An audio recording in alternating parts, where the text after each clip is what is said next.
Fala galera, ligado aqui no canal do SR, chegando para mais um vídeo. O tema do vídeo agora: o Botafogo conseguiu o que parecia inacreditável e o Botafogo se complicou dentro de um campeonato brasileiro que estava muito na sua mão. É o tema do vídeo de agora, vamos falar sobre isso. Antes daquele ritual, deixar o like, se inscrever no canal aqui embaixo, copiar o link do vídeo, espalhando seus grupos de WhatsApp e Telegram. Se você quiser ou puder, vire membro do canal do VSR, clicando no Seja Membro aqui embaixo ou aqui em cima. E tem também o plano de mentoria, tá? Já está em prática aí o nosso plano de mentoria. Se você quiser fazer uma mentoria comigo, uma mentoria particular comigo sobre jornalismo esportivo, é só você clicar no link que está aqui na descrição, conversar com a nossa equipe e esse serviço está à sua disposição, beleza? Tô gravando esse vídeo aqui na manhã de terça-feira, tinha dito que ia fazer na noite de segunda, acabou que eu me enrolei um pouquinho, mas estou fazendo aqui na manhã de terça, que é para a gente falar sobre o que aconteceu com o Botafogo nesse Campeonato Brasileiro, né? E a palavra inacreditável, eu acho que serve para resumir o Botafogo nesse Campeonato Brasileiro, e para o bem e para o mal, né?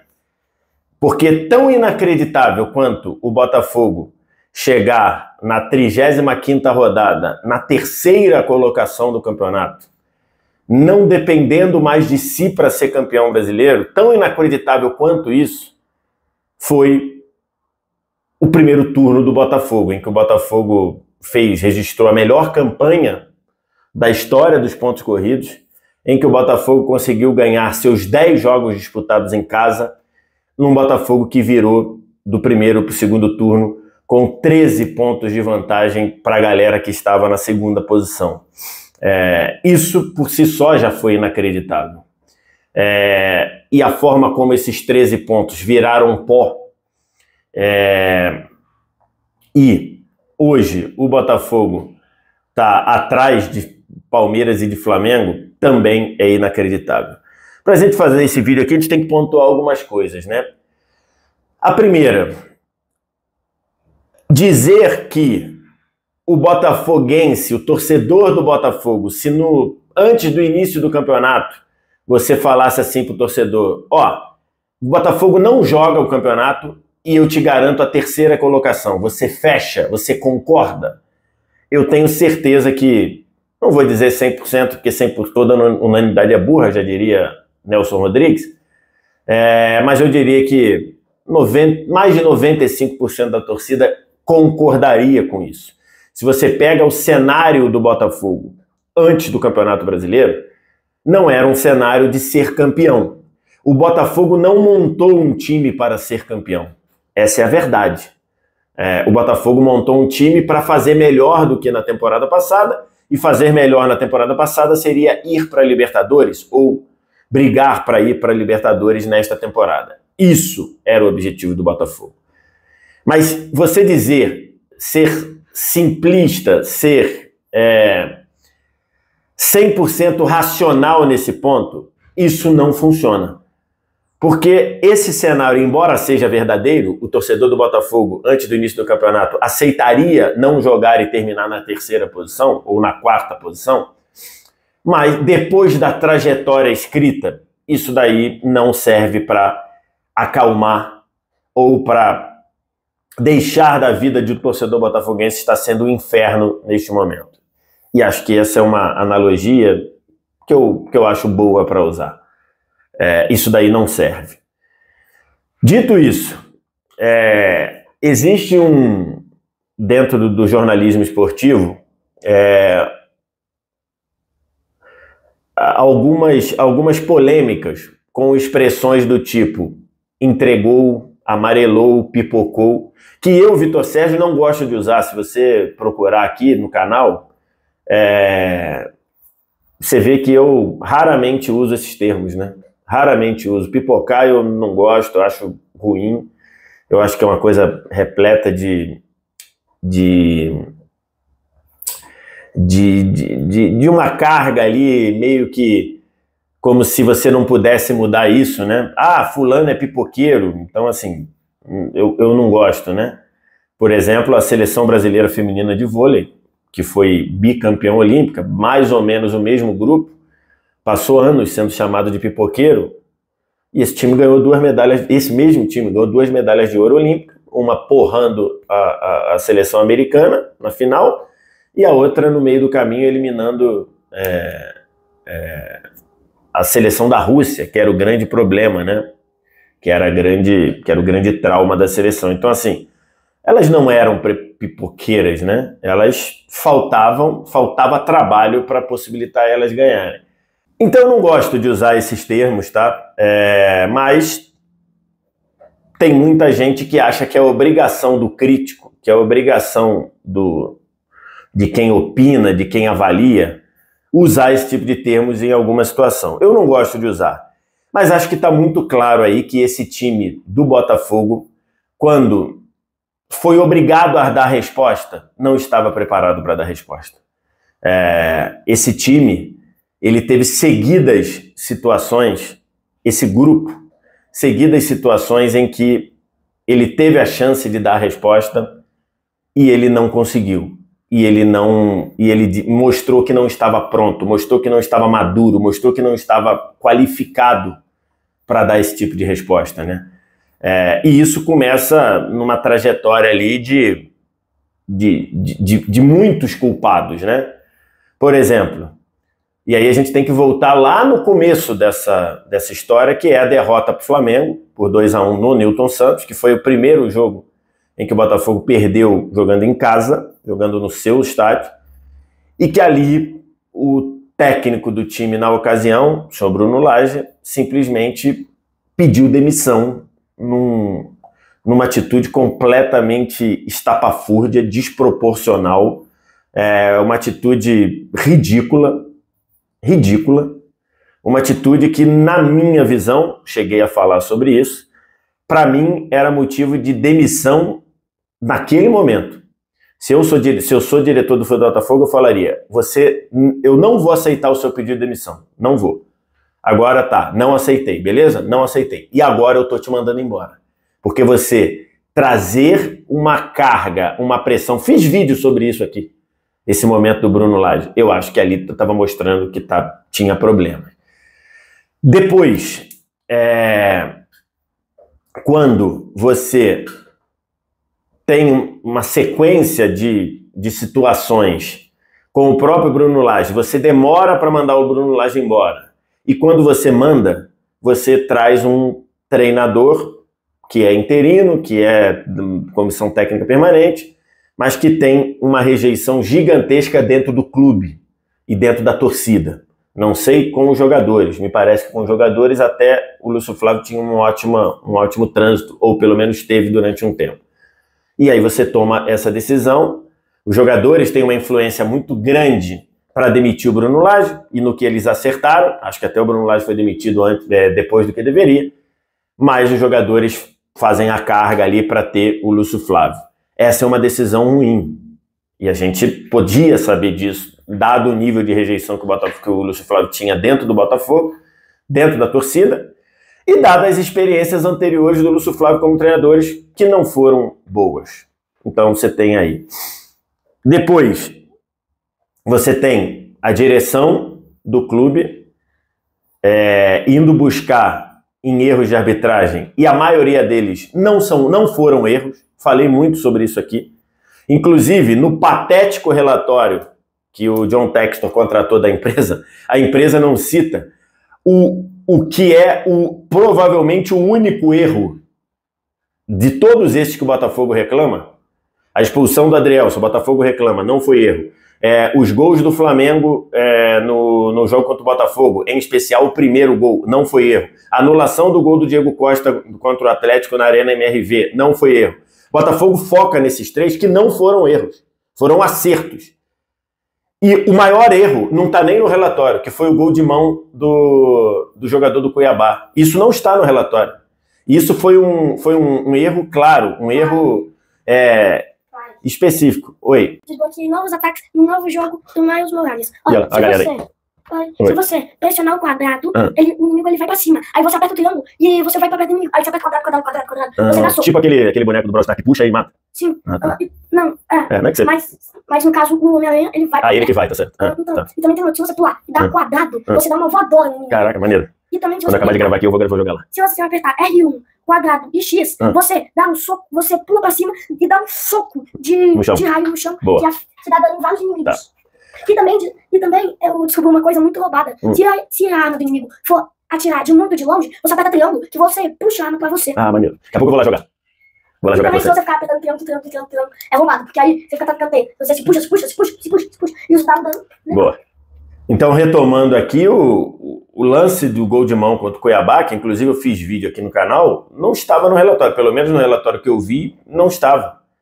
E aí a direção do Botafogo pegou e começou a transformar outros acertos da arbitragem em erro, passando a clara sensação de que, ó, a culpa não é de vocês, não. A culpa é que o Botafogo tá sendo assaltado, como eles falaram.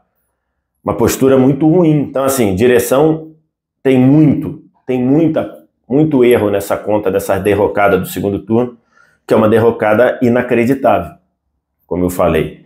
Ela demora a demitir o Bruno Lage, ela aceita a efetivação do Lúcio Flávio, demora a demitir o Lúcio Flávio e depois compra um discurso de que o Botafogo estava sendo roubado, quando, na verdade, os problemas do Botafogo estavam dentro do Botafogo e dentro do time. Um time que se mostrou em frangalhos emocionalmente. Um time que se mostrou em frangalhos na hora da pressão, na hora de decidir. E você acompanha isso vendo o nível de jogadores que decaíram numa forma assustadora do primeiro para o segundo turno. A gente pode citar quase todo mundo. Perry era o porto seguro do time. Hoje, qualquer bola que vai no gol deixa qualquer um assustado. E olha que ele tem falhas clamorosas, algumas outras que muita gente reputa como falha, que eu nem acho tão falha assim, mas que você vê ali claramente é um outro jogador do ponto de segurança. Os laterais, o Rafael e o Marçal são ótimos nas mídias sociais. Em campo, uma tragédia. De Plácido caiu incrivelmente de produtividade. O Cuesta, impressionante. Passou a ser um jogador que não consegue tomar uma decisão correta. O Adrielson caiu de produção, mas ainda é quem segura o sistema defensivo do time. Marlon Freitas caiu incrivelmente de produção, incrivelmente. Assim, em relação ao primeiro turno, parece outro jogador. O Eduardo é um fantasma perto do meia do primeiro turno. E aí você tem ali ainda o caso do Tiquinho, que acho que esse é um caso em particular, né? Porque o Tiquinho está passando por um problema familiar, de doença na família, e que é um problema que muita gente está colocando como um problema que tem atrapalhado o desempenho dele, e a gente respeita isso, porque a gente sabe o peso disso, mas o Tiquinho saiu de melhor jogador do campeonato incontestável para um jogador que mais atrapalha do que ajuda o time. Então, assim, é uma situação clara. Além dos jogadores se mostrarem sem conseguir lidar com a responsabilidade de ser campeão brasileiro. E acho que isso é que fica claro nas partidas. E eu nem falo do jogo que começou que mudou essa maré, que foi a derrota para o Flamengo, naquele clássico do Newton Santos, mas principalmente os jogos em que o Botafogo não conseguiu segurar vantagens, não conseguiu segurar resultados que mudariam completamente o cenário. E aí, logicamente, eu tô falando... Aí, nesse, você tem que excluir um jogo, que é o jogo contra o Vasco, que o Botafogo fez uma partida lamentável. O Botafogo perdeu para o Vasco por 1-0 num jogo em que o Botafogo não competiu. O Botafogo não conseguiu fazer nada. Esse jogo dentro da tragédia, esse jogo é um ponto negativo à parte. Porque contra o Vasco, o Botafogo se mostrou ali um time completamente... sem nível de competição. Então foi o pior de todos. Mas você pega outros jogos em que o time claramente sentiu a pressão do que estava colocado. O jogo contra o Cuiabá, em que o Botafogo faz um bom primeiro tempo, não consegue fazer o gol e se perde ali. Depois que toma o gol, então piora tudo. E, lógico, os jogos mais destacados, o 4-3 contra o Palmeiras, quando ele faz talvez o melhor primeiro tempo do Botafogo no campeonato, aquele 3-0, possivelmente, e toma um 4-3 inacreditável na última bola. Lembrando, o gol do 4-3, o 3-3 já era uma tragédia, mas o 3-3 faria toda a diferença nesse momento na tabela. Toda a diferença. Porque o Palmeiras teria 2 pontos a menos e o Botafogo teria 1 ponto a mais. O problema do Botafogo agora seria apenas o Flamengo. E o Flamengo, por exemplo, como a gente falou, o Flamengo pode perfeitamente não ganhar do Atlético Mineiro no Maracanã. É um jogo completamente que o Flamengo é favorito porque joga em casa? Mas o Atlético tem time para empatar ou até ganhar dentro do Maracanã. Então, o gol do Murilo do 4-3 ele fez toda a diferença, ainda que o 3-3 já fosse, um ponto de vista de preocupação, alarmante. Aí depois tem o jogo com o Grêmio, do 3-1 para o 4-3, e tem os 2 gols no final, que são 2 gols que mostram ali o quanto esse time não estava preparado para o nível de responsabilidade como é ser campeão brasileiro, né? Você toma o gol do empate contra o Bragantino nos acréscimos, os 47, e toma o gol de empate do Santos, num jogo em que o Santos praticamente não tinha tido nenhuma chance clara de gol, faltando 2 minutos para acabar. Então, assim, é muito... Para o torcedor do Botafogo, essa sequência de situações, ela deixa o torcedor ou revoltado ou completamente depressivo. Acho que... E esse depressivo aí não é força de expressão, porque a gente virou reportagem em vários veículos aí de torcedores do Botafogo procurando ajuda psicológica, ajuda nesse sentido para lidar com o que aconteceu com o clube. É muito, muito, muito complicado, né? É muito, muito, muito triste de você ver essa trajetória que começou lá, e aí muita gente faz virar piada. Eu até falei sobre isso no meu Twitter na época, coisas que só acontecem com o Botafogo, né? Tudo isso começa porque o seu treinador, que parecia ter o trabalho na mão, que era o Luiz Castro, deixa o clube por causa de um convite para treinar o Al Nassr.